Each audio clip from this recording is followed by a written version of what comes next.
Tidak semua wali dikenal lewat karomah. Tidak semua kekasih Tuhan berjalan dengan sorban dan sorak. Malam itu, Pasuruan sunyi, seakan semesta menunduk. Di sebuah langgar kecil, Mbah Hamid Pasuruan duduk diam, namun ruhnya bergerak melintasi batas bumi dan langit. Bukan untuk menguji, bukan untuk meninggikan diri, melainkan membuka tabir kewalian para ulama besar, agar umat tak keliru memandang siapa yang benar-benar memikul amanah zaman. Siapa sangka, dari lisannya yang lembut, tersingkap rahasia tentang kewalian Mbah Mun, Abah Guru Sekumpul, dan Guru Bangil, tiga cahaya yang selama ini menyala dalam diam. Kisah ini bukan untuk diperdebatkan, melainkan untuk diambil hikmahnya. Sebelum kisah ini dimulai, tuliskan nama dan asal daerahmu di kolom komentar. Dan jangan lupa subscribe, agar setiap kisah para wali tak terputus oleh lupa. Karena bisa jadi, doa mereka pernah menyelamatkan hidupmu, tanpa kau pernah tahu. Malam itu, Pasuruan benar-benar berbeda dari biasanya. Langit tampak bersih tanpa bintang berkelip berlebihan, seolah cahaya-cahaya itu memilih menyingkir. Angin yang biasanya membawa aroma laut kini berembus pelan, hampir seperti napas orang yang sedang menahan rahasia besar.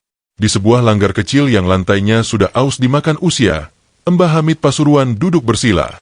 Tubuhnya kurus, sorot matanya lembut, namun ada keteguhan yang sulit dijelaskan dengan kata-kata. Di hadapannya hanya ada segelas air putih, sajadah lusuh, dan tasbih kayu yang sudah menghitam karena sering disentuh. Tidak ada murid, tidak ada jamaah, tidak ada keramaian. Namun justru disitulah, langit terasa paling dekat. Mbah Hamid memejamkan mata. Bibirnya bergerak pelan melafalkan wirid yang tak semua orang mampu menirukannya. Setiap butir tasbih yang bergeser seolah mengetuk pintu-pintu gaib yang selama ini tertutup rapat. Yen wes tekan wektune, ojo didelik no meneh, bisiknya lirih. Jika waktunya telah tiba, jangan lagi disembunyikan. Bukan kesombongan yang lahir dari kalimat itu. Justru ada beban berat yang menyertainya. Sebab membuka tabir bukanlah perkara ringan. Salah niat sedikit saja, bisa berujung fitnah panjang. Maka malam itu, Mbah Hamid menata batin, membersihkan rasa, dan menyerahkan segalanya kepada Allah semata. Dalam keheningan itulah, pandangan batinnya terbuka. Ia melihat sebuah pesantren tua di Rembang. Sunyi, sederhana, tanpa gemerlap dunia. Di salah satu sudutnya tampak seorang kiai sepuh dengan wajah teduh, Mbah Mun. Tangannya memegang kitab, lisannya komat kamit membaca ayat, namun dadanya dipenuhi zikir yang tak terucap. Mbah Hamid tersenyum tipis. Deweke iki penjaga, gumamnya. Penjaga keseimbangan zaman. Dalam pandangannya, Mbah Mun bukan wali yang suka menampakkan karomah. Tidak berjalan di atas air, tidak pula memindahkan gunung. Karomahnya justru ada pada keteguhan hati, berdiri di antara ilmu dan kebijaksanaan, antara ketegasan dan kasih sayang. Doanya bukan untuk dirinya, melainkan untuk umat yang sering tak menyadari siapa yang sedang mendoakannya. Gambaran itu perlahan memudar, digantikan cahaya lain. Kali ini dari tanah Banjar, aroma hujan, lantunan syalawat, dan wajah-wajah manusia yang berlinang air mata. Di tengahnya berdiri Abah Guru Sekumpul, dengan ketenangan yang menenangkan, dengan senyum yang seolah memeluk siapapun yang memandangnya. Mbah Hamid merasakan dadanya menghangat. Sing iki, wali panglipur, ucapnya pelan. Yang ini, wali penghibur. Abah Guru Sekumpul, dalam penglihatan batinnya, membawa rahmat yang luas. Ia tidak datang dengan ancaman, melainkan dengan cinta. Tidak menghardik, melainkan merangkul. Orang-orang yang hatinya keras bisa luluh, yang putus asa bisa bangkit, hanya dengan duduk mendengar petuahnya. Dongai tekan endi-endi, lanjut Mbah Hamid. Doanya menjangkau kemana-mana. Lalu cahaya itu berubah lagi. Kini suasananya berbeda. Lebih sunyi, lebih dalam. Dari Bangil, muncul sosok Guru Bangil, alim yang lebih banyak diam daripada bicara. Sosok yang memilih menyembunyikan dirinya di balik laku, bukan popularitas. Mbah Hamid menghela napas panjang. Sing iki wali sing nyimpen rahasia, katanya lirih. Yang ini wali penyimpan rahasia. Guru Bangil tidak dikenal luas oleh gemuruh massa. Namun justru disitulah kedudukannya. Ia menjaga jalur halus antara langit dan bumi, menata batin para pencari tanpa banyak diketahui orang. Ilmunya seperti air bawah tanah, tak terlihat, namun menghidupi banyak akar. Pandangan itu membuat Mbah Hamid kembali membuka mata. Langgar kecil itu tetap sama. Lampu masih redup. Gelas air masih utuh. Namun batinnya kini memikul amanah yang berat. Ia tahu, tidak semua orang siap mendengar kisah seperti ini. Tidak semua telinga mampu menangkap tanpa memelintir. Dudu kanggo gumunggung, katanya pada dirinya sendiri. Bukan untuk membanggakan siapapun. Ini hanya pengingat bahwa wali-wali sejati sering berjalan tanpa tanda, bahwa kemuliaan tidak selalu berisik, dan bahwa Allah memilih kekasihnya bukan dari sorotan manusia, melainkan dari kejernihan hati. Di luar langgar, angin kembali bergerak. Malam Pasuruan perlahan bernafas normal. Namun satu hal telah berubah. Tabir telah mulai terbuka. Dan kisah ini baru saja dimulai. Pagi di Pasuruan datang tanpa gegap gempita. Matahari muncul pelan dari balik awan tipis, seolah masih menghormati sunyi malam yang baru saja berlalu. Langgar kecil tempat Mbah Hamid bermalam kembali dipenuhi cahaya sederhana, namun bekas getaran ruhani masih terasa kuat di setiap sudutnya. Mbah Hamid belum beranjak dari duduknya sejak subuh. Setelah sholat, ia kembali bersila, menundukkan kepala, membiarkan dadanya bergetar oleh zikir yang mengalir tanpa suara. Malam tadi telah membuka tabir, namun pagi ini justru menghadirkan beban yang lebih berat. Bagaimana menjaga rahasia agar tidak berubah menjadi fitnah? Ia tahu betul, tidak semua kebenaran harus diumumkan. Ada kebenaran yang cukup disampaikan lewat isyarat, lewat laku, lewat sikap diam yang lebih fasih daripada 1000 kata. Namun Allah punya kehendak lain. Satu persatu, orang-orang mulai berdatangan. Bukan dengan janji, bukan dengan undangan. Mereka datang seperti ditarik oleh sesuatu yang tak terlihat. Ada santri, ada pedagang, ada orang desa yang wajahnya tampak letih oleh masalah hidup. Mereka duduk bersila, menunggu, tanpa banyak bertanya. Mbah Hamid membuka mata. Pandangannya menyapu mereka perlahan. Tak ada sorot menghakimi, hanya kasih yang dalam. Sampean kabeh teko mrene ora kebetulan, ucapnya akhirnya. Kalian datang ke sini bukan kebetulan. Beberapa orang saling pandang. Ada yang menunduk, ada yang menelan ludah. Suasana mendadak hening. Allah sing nuntun langkahmu, lanjutnya pelan. Allah yang menuntun langkah kalian. Seorang santri muda memberanikan diri bertanya, Embah, nopo menawi wonten dawuh ingkang kedah kawula rungu? Apakah ada pesan yang harus kami dengar? Mbah Hamid terdiam cukup lama. Tangannya memainkan tasbih, satu demi satu, seperti sedang menimbang apakah kata-kata memang sudah waktunya keluar. Zaman saiki, katanya akhirnya, akeh wong bingung golek wali. Zaman sekarang, banyak orang bingung mencari wali. Beberapa kepala mengangguk pelan. Ana sing ngira wali iku sing misur. Ana sing mikir wali iku sing duwe karomah sing katon. Ada yang mengira wali itu yang terkenal. Ada yang mengira wali itu yang karomahnya tampak. Ia mengangkat wajahnya sedikit. Padahal, akeh wali sing malah ndelik. Padahal, banyak wali yang justru bersembunyi. Ucapan itu seperti mengetuk batin banyak orang. Mbah Hamid lalu menyebut nama-nama itu, tidak dengan suara keras, tidak dengan sikap mengagungkan, melainkan seperti menyebut sahabat lama. Mbah Mun, ucapnya pelan. Abah guru sekumpul. Guru bangil. Tidak ada penjelasan panjang. Tidak ada klaim berlebihan. Namun saat nama-nama itu disebut, beberapa orang merasakan dada mereka bergetar. Ada yang tanpa sadar meneteskan air mata. Mbah Mun kui wali sing enjo ilmu, lanjut Mbah Hamid. Boten katah omong karomah, nanging doane kuat. Ia menatap jauh ke depan. Yen ora ana wong-wong kaya dheweke, ilmu ieso dadi senjata sing larani. Jika tidak ada orang seperti beliau, ilmu bisa berubah jadi senjata yang melukai. Lalu ia beralih. Abah guru sekumpul kui wali sing enjo ati umat. Ia wali yang menjaga hati umat. Nada suaranya melembut. Akeh wong teka mung golek tentrem, lan oleh tentrem. Banyak orang datang hanya mencari ketenangan, dan mereka mendapatkannya. Terakhir, ia menyebut guru bangil. Sing iki, ora seneng katon. Yang ini, tidak suka terlihat. Tapi yen ana wong kesasar ning dalam batin, asring dituntun tanpa ngerti sopo sing nuntun. Namun jika ada orang tersesat di jalan batin, seringkali dituntun tanpa tahu siapa yang menuntunnya. Suasana menjadi sangat hening. Tidak ada yang berani menyela. Mbah Hamid menunduk lagi. Elingo, katanya lirih. Wali sejati orang butuh hak pengakuan. Ingatlah, wali sejati tidak butuh pengakuan. Sing butuh ngaku-ngaku biasanya dudu. Yang butuh mengaku-ngaku biasanya bukan. Kata-kata itu tidak diarahkan pada siapapun, namun terasa menusuk ke dalam. Beberapa orang menunduk lebih dalam, seperti sedang bercermin pada diri sendiri. Setelah itu, Mbah Hamid berdiri perlahan. Isyarat bahwa majelis telah selesai. Tidak ada doa penutup yang panjang. Tidak ada salam yang dibuat-buat.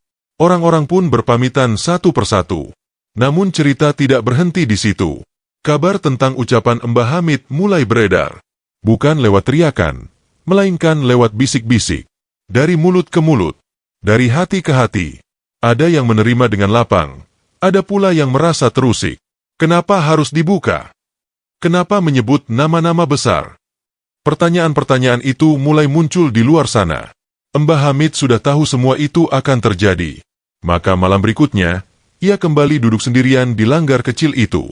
Menatap sajadah, menatap dirinya sendiri. Yen iki ujian, kaulah pasrah, bisiknya. Jika ini ujian, aku pasrah. Ia tahu, setelah tabir mulai terbuka, gelombang tak akan bisa ditahan. Dan ia juga tahu, bab berikutnya tidak lagi tentang penglihatan, melainkan tentang reaksi manusia, yang seringkali lebih berat daripada rahasia langit.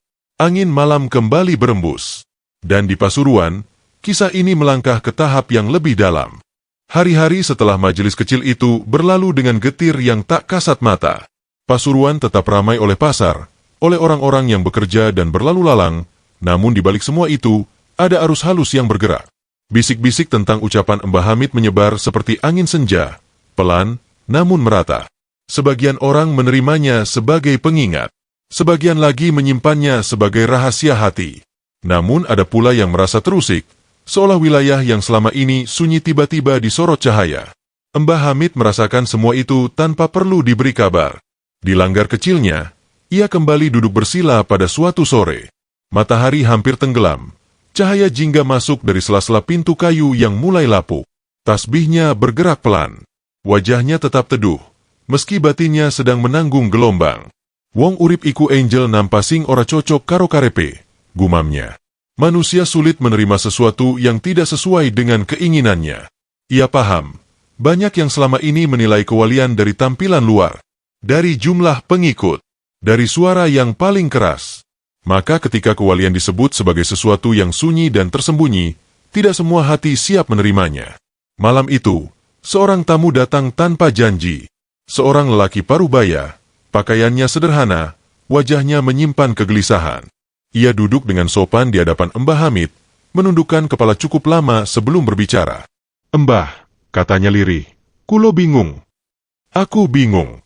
Mbah Hamid mengangguk pelan, memberi isyarat agar ia melanjutkan. "Akeh sing debat, ana sing bantah, ana sing embelo panjenengan. Banyak yang berdebat, ada yang membantah, ada yang membela Mbah." Mbah Hamid tersenyum tipis. "Sampean ngerti sing paling bebayani opo?" Tanyanya pelan. "Kamu tahu yang paling berbahaya apa?" Lelaki itu menggeleng. "Sing paling bebayani iku nalika wong rumangsa paling paham urusan Allah." Yang paling berbahaya adalah saat manusia merasa paling paham urusan Allah. Ucapan itu membuat lelaki tersebut terdiam. "Allah sing milih wali," lanjut Mbah Hamid, "dudu manusia." Allah yang memilih wali, bukan manusia. Ia memandang ke arah pintu langgar, ke arah dunia luar yang ramai oleh pendapat. Mbah Mun, Abah Guru Skumpul, Guru Bangil, kabeh kui orane caluk diakoni. Mereka semua tidak pernah meminta diakui. Sing gawe rame justru wong-wong ing caba. Yang membuat gaduh justru orang-orang di luar. Lelaki itu menunduk lebih dalam. Dadanya terasa sesak. "Mbah," ucapnya lagi, "nopo mboten langkung esai menawi tabir punika dipun simpen mawon. Bukankah lebih baik tabir itu disimpan saja?" Mbah Hamid terdiam lama. Tangannya berhenti memutar tasbih. Wajahnya menegang sejenak, bukan oleh marah, melainkan oleh beratnya amanah. "Ana tabir sing kudu ditutup," katanya akhirnya. "Tapi ana tabir sing yen kelamaan ditutup, umat dadi kesasar." Ia menatap tamunya dengan pandangan lurus. "Sing kawula aturake wingi dudu kanggo ganti panutan. Apa yang kusampaikan kemarin bukan untuk mengganti panutan. Namung kanggo ngelingake, ojo gampang ngukur wali nganggo ukuranmu dewe. Hanya untuk mengingatkan, jangan mudah mengukur wali dengan ukuranmu sendiri. Lelaki itu menghela napas panjang. Ada beban yang pelan-pelan luruh dari dadanya. Setelah tamu itu berpamitan, Mbah Hamid kembali sendirian. Malam turun perlahan. Langit Pasuruan kembali gelap, namun tidak menekan. Justru terasa lapang.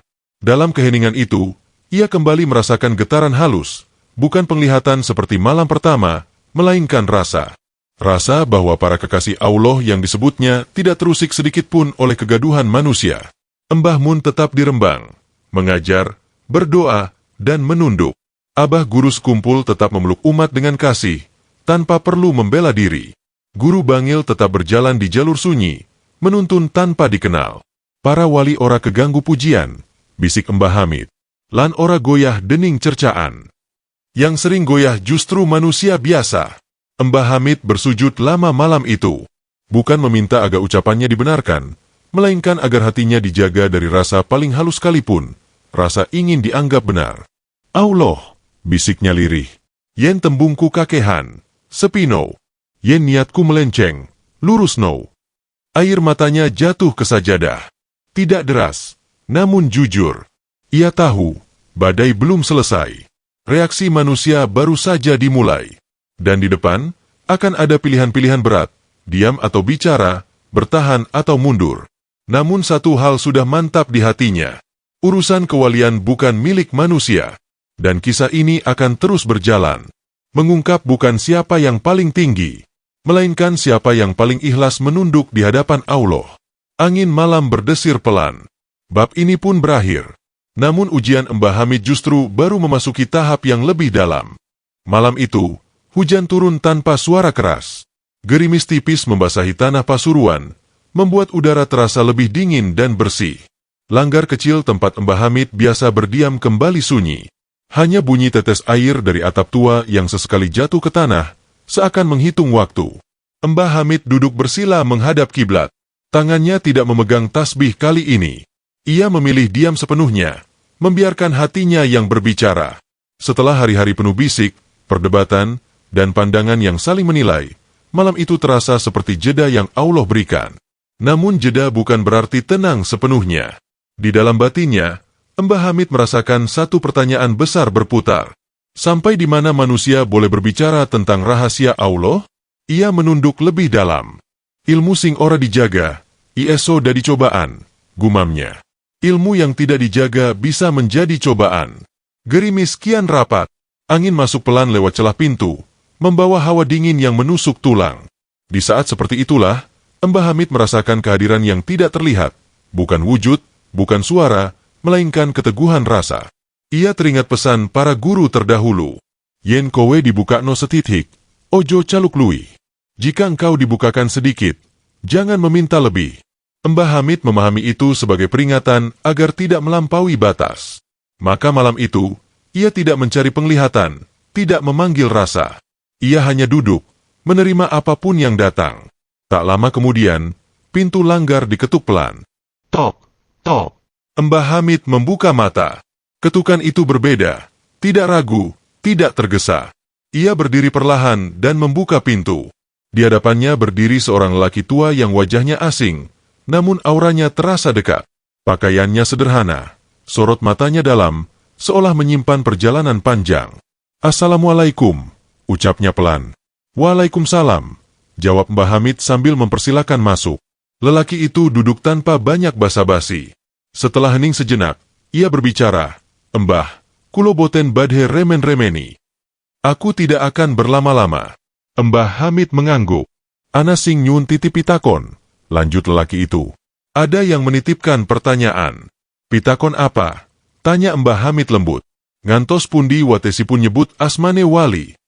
Sampai di mana batas menyebut nama wali?" Pertanyaan itu jatuh tepat di jantung batin Mbah Hamid. Ia menunduk cukup lama sebelum menjawab. "Yen asmane disebut kanggo ngunggah-unggah, iku salah," katanya pelan. "Jika namanya disebut untuk mengagungkan diri, itu salah. Yen disebut kanggo rebutan pengaruh, iku salah maneh. Jika disebut untuk berebut pengaruh, itu juga salah." Ia mengangkat wajahnya. Nanging yen disebut minangka pangeling, supados umat ora kesasar, iku tanggung jawab. Namun jika disebut sebagai pengingat agar umat tidak tersesat, itu tanggung jawab. Lelaki tua itu tersenyum tipis. Berarti panjenengan sadar resikonya? Tanyanya. Mbah Hamid mengangguk perlahan. Sadar, jawabnya singkat. Sebab wong sing embuka setithik, bakal ditarik-tarik luwih akeh. Lelaki itu bangkit berdiri. Menawi mekaten, katanya, kulo namung ngaturaken salam. Kalau begitu, saya hanya menyampaikan salam. Saking sinten? Tanya Mbah Hamid. Lelaki itu terdiam sesaat, lalu menjawab, saking sederek-sederek ingkang samin delik.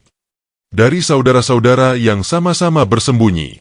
Setelah itu, ia melangkah keluar dan menghilang dalam gerimis. Tidak ada jejak, tidak ada suara langkah menjauh. Mbah Hamid berdiri lama di ambang pintu. Ia paham, pesan itu bukan sekadar salam.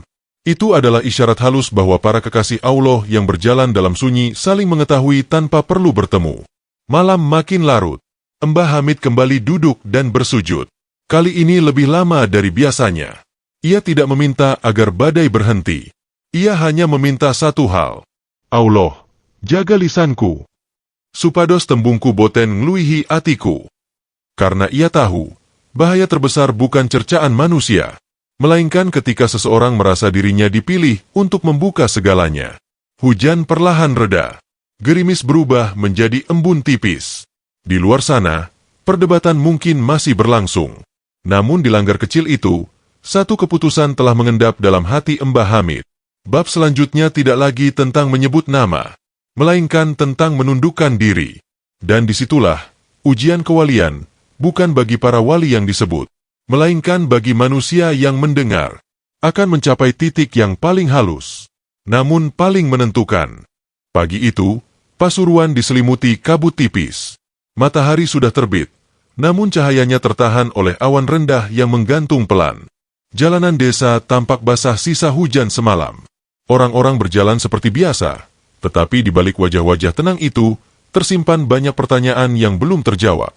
Di langgar kecil, Mbah Hamid menyapu lantai sendiri.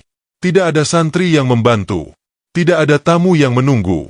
Ia melakukan semua dengan gerak perlahan, seolah setiap sapuan adalah zikir yang tak terucap. Ia sengaja memilih kembali pada laku-laku kecil. Sebab ia tahu, ketika nama seseorang mulai dibicarakan banyak orang, bahaya paling besar bukan datang dari luar, melainkan dari dalam diri sendiri. Yen ati ora dijaga, ilmu bisa jadi racun, gumamnya lirih. Jika hati tidak dijaga, ilmu bisa menjadi racun. Usai membersihkan langgar, Mbah Hamid duduk di serambi. Kabut mulai menipis. Dari kejauhan terdengar suara ayam dan langkah kaki orang menuju sawah. Dunia tetap berjalan, seolah tidak peduli pada riuh batin manusia.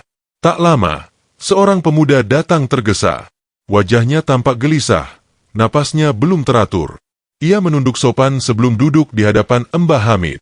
Mbah, katanya terbata, kulo kenging tugas saking kelompok pengajian. Aku mendapat tugas dari kelompok pengajian.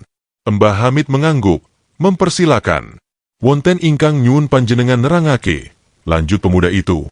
Nopo bedane wali sejati lan wong sing dianggap wali dening manungsa?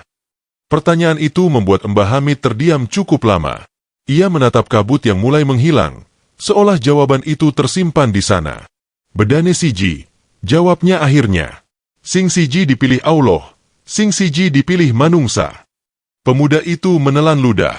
Wali sejati, lanjut Mbah Hamid, ora sibuk embela awake dewe.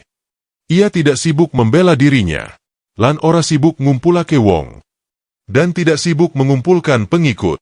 Ia menoleh pada pemuda itu. Biasanya malah sibuk ngumpulake kekurangane dewe. Biasanya justru sibuk mengumpulkan kekurangan dirinya. Pemuda itu terdiam. Matanya berkaca-kaca. Nanging Mbah, katanya lirih, menawi wali-wali kados Mbah Mun, abah guru sekumpul, lan guru bangil punikan delik, kepripun umat saget sinau? Mbah Hamid tersenyum lembut. Sinau ora tansah saka tembung, jawabnya. Belajar tidak selalu dari kata-kata. Kadangkala saka sikap. Kadang dari sikap. Kadangkala saka carane meneng. Kadang dari cara diam. Ia melanjutkan dengan suara sangat pelan. Mbah Mun mulang kanthi istiqomah lan adab. Abah guru sekumpul mulang kanti welas lan katresnan. Guru bangil mulang kanti lakulan kesetiaan ing dalan sepi. Telu-telune mulang tanpa teriak, tambahnya. Ketiganya mengajar tanpa teriakan. Pemuda itu menunduk lama. Seolah banyak hal di dadanya runtuh sekaligus tersusun ulang. Setelah pamit, Mbah Hamid kembali sendiri. Namun kesendiriannya tidak lama. Menjelang zuhur, datang kabar dari luar desa. Ada pertemuan besar yang membahas ucapannya. Ada yang menuntut klarifikasi. Ada yang ingin penegasan. Ada pula yang berharap ia mundur dan diam. Mbah Hamid mendengar kabar itu dari seorang tetangga, lalu hanya mengangguk. Matur nuwun, katanya singkat. Ia tidak menolak, namun juga tidak menyanggupi. Disitulah letak pilihannya. Tidak semua panggilan harus dijawab. Sore hari, Mbah Hamid berjalan ke kebun kecil di belakang langgar. Ia menyiangi rumput, merapikan tanah, menanam ulang bibit yang miring. Tangannya kotor oleh tanah, pakaiannya basah oleh keringat. Dalam diam itu, hatinya berbicara, yen aku sibuk neranga ke diriku, sapa sing enja atiku? Jika aku sibuk menjelaskan diriku, siapa yang menjaga hatiku? Menjelang maghrib, ia duduk bersila menghadap langit yang mulai memerah. Angin sore berembus lembut. Di kejauhan, azan berkumandang. Mbah Hamid tersenyum tipis. Ia sadar, peran terberat bukan membuka tabir, melainkan menutup pintu ego setelah tabir terbuka. Dan disitulah, ia memahami satu hal yang semakin jelas. Para wali besar yang disebutnya, Mbah Mun, Abah guru sekumpul, guru bangil, tidak perlu dibela, tidak perlu dijelaskan panjang lebar, karena laku mereka telah lebih dulu menjelaskan segalanya. Malam itu, Mbah Hamid kembali ke langgar. Ia tahu, bab berikutnya akan menjadi puncak ujian. Bukan lagi soal ucapan, melainkan soal kesanggupan untuk menghilang setelah disebut. Dan tidak semua orang yang mampu berbicara, mampu pula menghilang dengan ikhlas. Malam turun dengan tenang, seolah memberi kesempatan terakhir bagi manusia untuk menata hatinya. Langit Pasuruan bersih, bulan menggantung pucat, dan jalanan desa mulai sepi. Di langgar kecil, lampu minyak kembali menyala, cahayanya bergoyang pelan mengikuti hembusan angin. Mbah Hamid tidak langsung duduk bersila. Ia berdiri lama di ambang pintu, memandangi jalan tanah yang gelap. Sejak ucapannya tersebar, semakin sering ia merasa dipanggil untuk muncul, padahal hatinya justru ingin menghilang. Allah ora neit salah milih dalan, gumamnya. Sing asring kesasar mung manungsa. Ia menutup pintu perlahan dan duduk. Malam itu ia tidak membawa tasbih.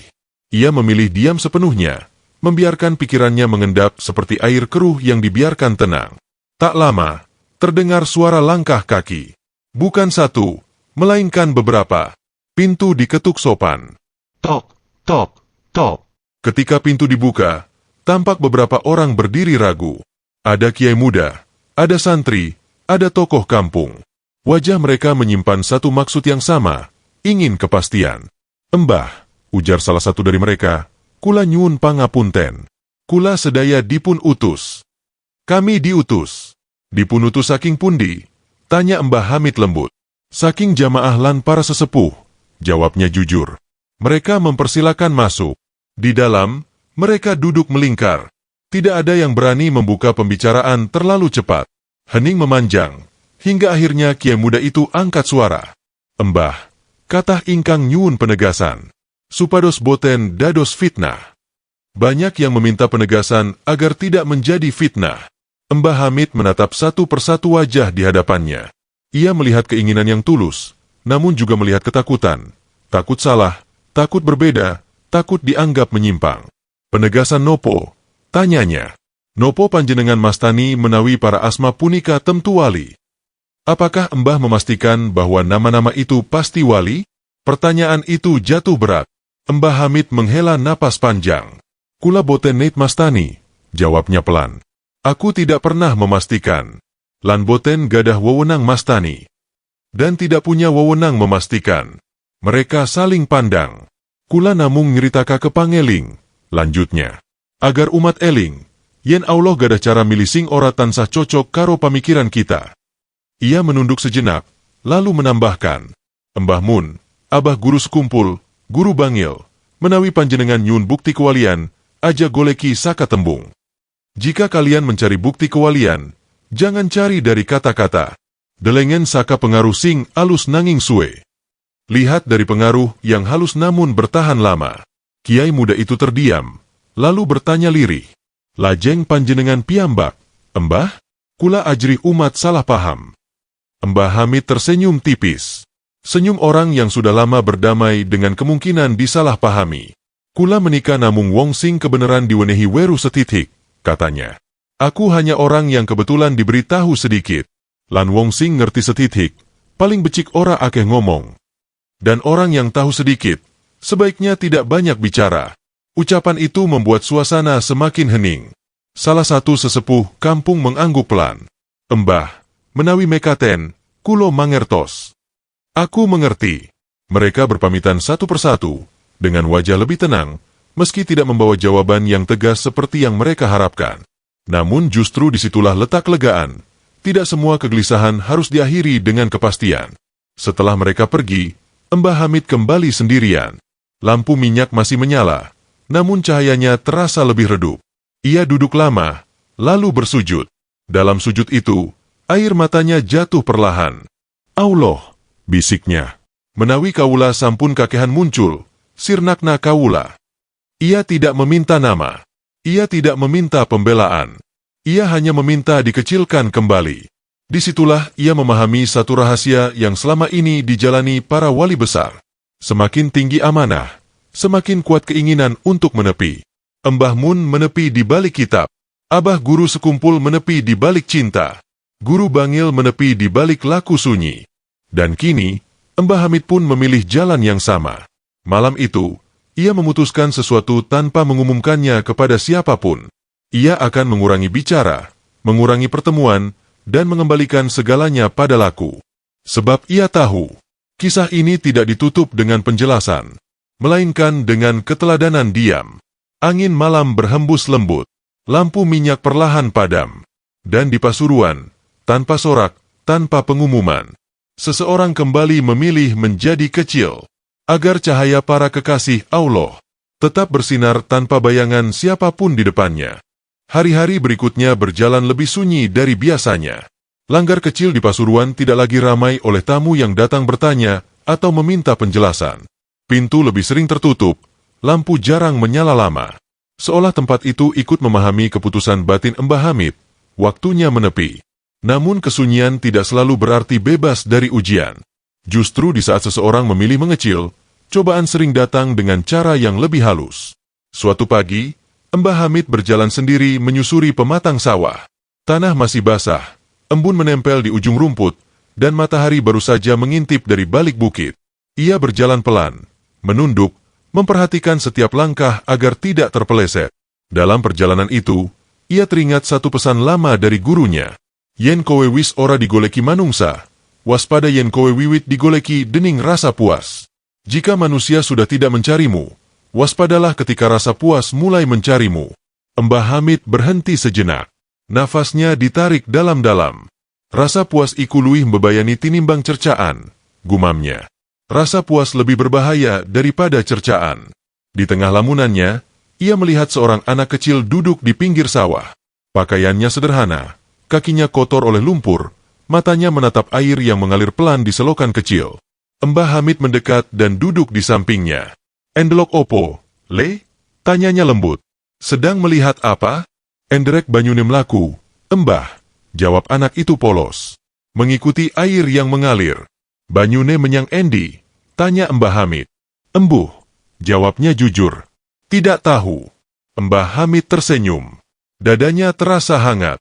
"Banyu orang ngerti arep dadi opo," katanya pelan. "Dadi kali, dadi sawah, dadi segara, kabeh manut sing ngatur."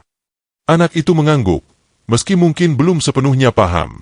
Mbah Hamid berdiri kembali dan melanjutkan langkahnya. Percakapan singkat itu terasa seperti isyarat. Ia sadar, wali sejati seperti air, mengalir tanpa rencana pribadi, tanpa keinginan diakui, namun memberi kehidupan dimanapun ia lewat. Menjelang siang, seorang tetangga lama datang ke langgar. Wajahnya ramah, namun matanya menyimpan kegelisahan. "Mbah," katanya hati-hati, "saiki sampun sepi. Nanging kathah ingkang ngendika, panjenengan mundur merga Wedi. Sekarang sudah sepi, tapi banyak yang berkata Mbah mundur karena takut. Mbah Hamid tidak terkejut. Ia justru tersenyum tipis. Wedi iku manungsa, jawabnya pelan. Lan mundur iku uga manungsa. Ia menatap tetangganya dengan lembut. Nanging ana mundur sing dudu kalah, lanjutnya. Ana mundur sing jenenge Enja. Tetangganya terdiam. Yen kabeh wong kepengin majulan katon, kata Mbah Hamid. Sapa sing gelem enja dalan sing sepi. Ucapan itu tidak ditujukan untuk membela diri. Ia hanya mengalir keluar, jujur, tanpa beban. Setelah tamu itu pergi, Mbah Hamid kembali menyendiri. Ia membaca kitab sebentar, lalu menutupnya. Hatinya tidak sedang ingin menambah ilmu. Ia ingin menjaga rasa. Sore hari, angin bertiup lebih kencang. Langit menggelap lebih cepat dari biasanya. Mbah Hamid duduk di dalam langgar, memandang sajadah yang terbentang. Dalam diam itu, ia teringat para wali besar yang pernah ia sebut. Mbah Mun, yang tetap mengajar tanpa memedulikan riuh penilaian. Abah guru sekumpul, yang tetap mencintai umat tanpa menghitung balasan. Guru Bangil, yang tetap berjalan di lorong sunyi tanpa meninggalkan jejak. Mereka semua memiliki satu kesamaan. Tidak sibuk membuktikan siapa diri mereka. Mbah Hamid menunduk lebih dalam. Allah, bisiknya. Kaula boten nyuwun dados contoh. Aku tidak meminta menjadi contoh. Kaula namung nyuwun boten dados alangan.